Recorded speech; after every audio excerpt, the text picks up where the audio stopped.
Hello everyone, and welcome back. It's just a little bit chilly here this morning in Minnesota. 3 degrees, it was down to 0 a little while ago, but it's not 20 below, so it's not bad. I'm just starting the stove out here in the workshop. Get it warmed up a little bit. I'll let that run for a couple hours.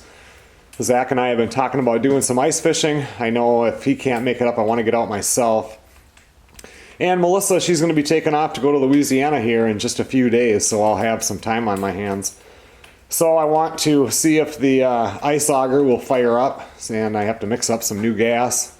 I've got a quart of gas here, but I had to go get some 2-cycle oil because it has to be 24-to-1. So I'll get that mixed up after it warms up in here. We'll see if we can get that fired up, go through a few other things, and hopefully pretty soon I can get on the ice and do some fishing. For those of you that don't watch all the videos across all the channels, this is an awesome stove, but you have to wait until it warms up to between 500 and 800 degrees before you shut down the damper. And unlike the stove at the hobby farm workshop where I can just load that thing with wood, once it's going, turn down the damper and walk away, this one you have to wait a little bit or else it'll smoke in. So on these chilly mornings, it seems like that time is a lot longer than it is when it's, say, 30 degrees in here.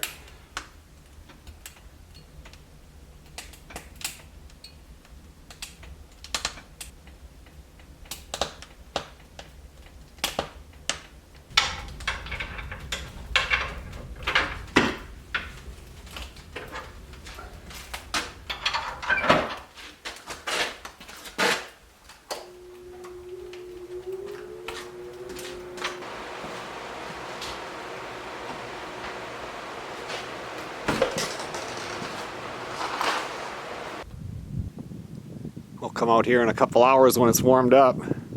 The wind chill right now is 14 below.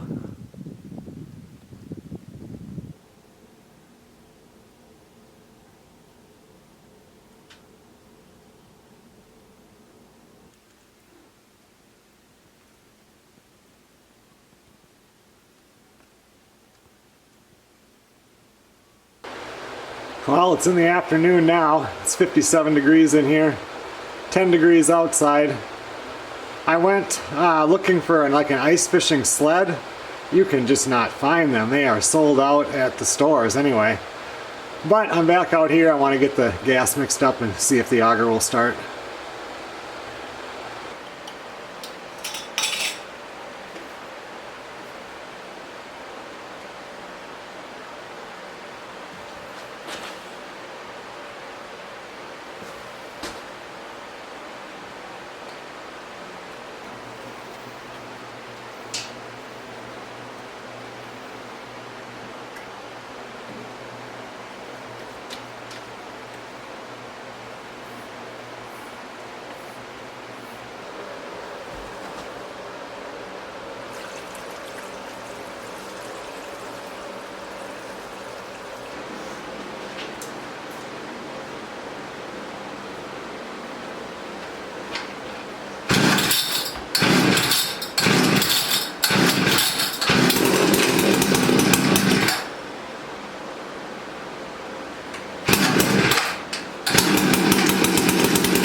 Well, it seemed to fire up and run really nice. I didn't run it at all last year, so pretty happy about that.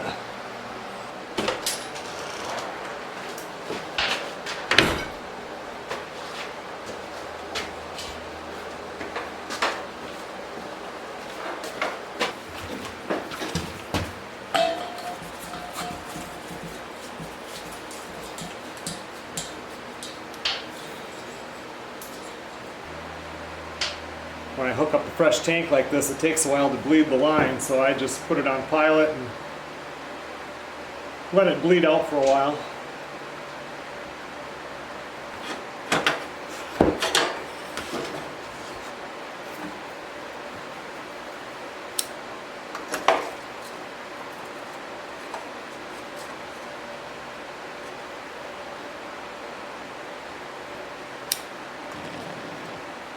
Now we're starting to get some gas there.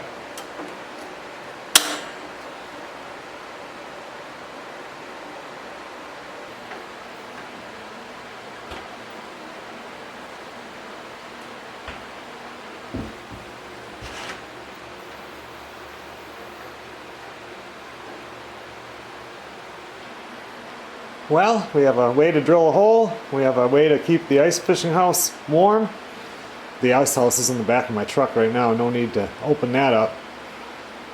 And I'm planning on, I don't want to take, I don't mind driving on the ice, but it scares me with my diesel because that's so much heavier than any other truck that I've ever put out on the ice. I did drive it out there one time with Zach, but I think now we're talking about 10 to maybe 14 inches of ice.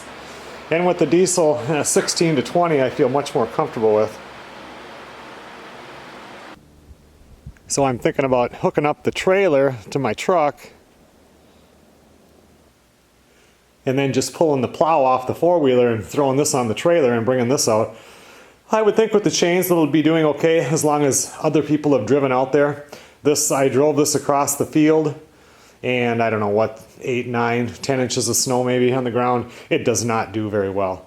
Even with the chains, I mean it goes, but not real well. These I need different tires on it, but I think that this would do.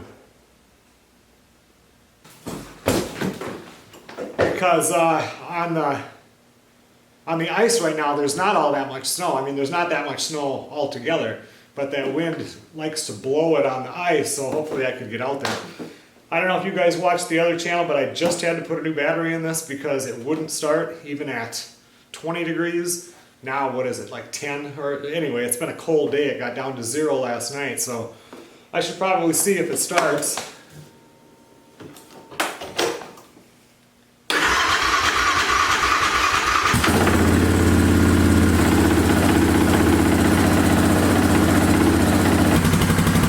Seems to start pretty good. I wouldn't want to get out on the ice and then have this not start.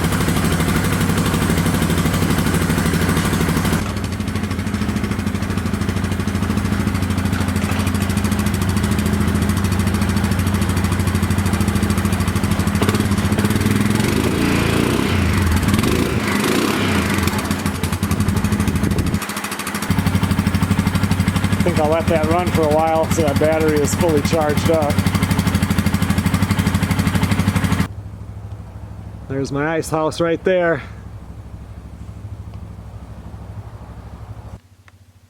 That temperature is already dropping. I thought they said it was only going to get down to 9 degrees tonight, but maybe they said 9 below. If it gets clear tonight, it's going to get cold. And they're saying low to mid 30s tomorrow. It's going to seem like a summer day. What do you think, Chunky? You going to go ice fishing too? Huh? That's a good boy.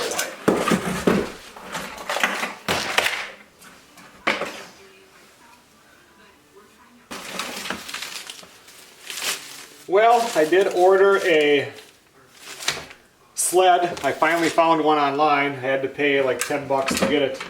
There were some that you could get, and they'd be here by like the middle of February. And if you wanted it by February 1st, there was one where you could pay $315 in shipping. I was like, are you serious? That's got to be a joke. So anyway, I did find one, and I ordered it.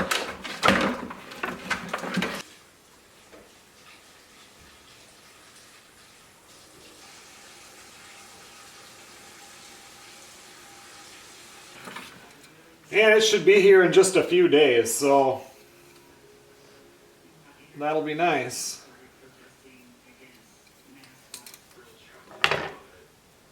I just decided to come out here for a couple minutes and see how much of a mess my pail was here. See what I have. I don't have much for ice fishing, but I really don't use that much for ice fishing. Normally, though, I'm just going for northerns, and I don't know any really good northern lakes up here. I need to try some different lakes.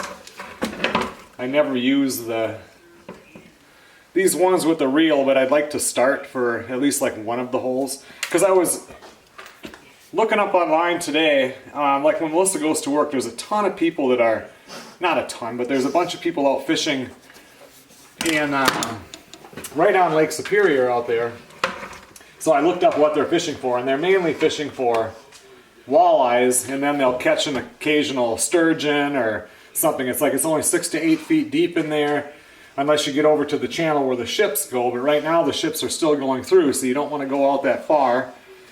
And I usually don't fish for walleye. I'd like to get into some crappies and some sunfish, or some northerns, but who knows. I just need to see what I've got here. Usually I just need minnows and waxworms.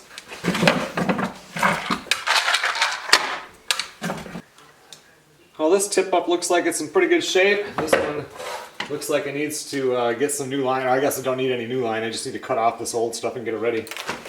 But thanks a lot for watching, everybody. I just kind of wanted to, you know, see what I've got here. I see I do not have my ice scooper, and that's probably fell out of the bucket in the back of my truck because I thought for sure that there was one in here. But having that sled's going to be really nice because I can use it for ice fishing. When I do the winter trip, Zachary is going to be bringing that snowmobile up here, so I'll be using the snowmobile. And I usually pull that little sled behind me when I walk, which I will bring up in case the water, like there's slush on top of the ice, you know, and then you'll break through and you'll hit water and then you'll hit ice. And I don't know that the snowmobile would go through that all that well. So I want to make sure I have that sled, but with the bigger sled, I can pull that all the way across the lake, you know, behind the snowmobile, and just fit everything in there and not even have to really tie it in. Usually I have everything tied in there tight on that sled, so that'll be really nice. It can be used for that, deer hunting, if I'm up there by myself, and you know, and I usually shoot a deer when I'm by myself. If I pull that sled out with me, instead of trying to lift that head up and tie it to the back rack of the four-wheeler, you could just roll it into the sled, get it back to the tent, and then hook the, you know, winch up and over and get it up to the pole, so it'll be a lot less work. I think that the sled will just be kind of a multiple use, not just for ice fishing. I think that's going to be nice.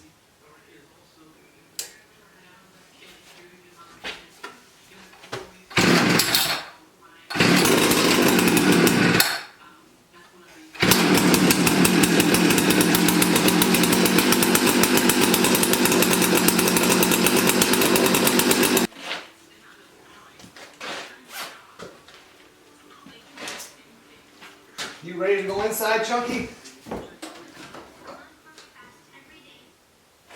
Let's go. I will see you guys on the next video.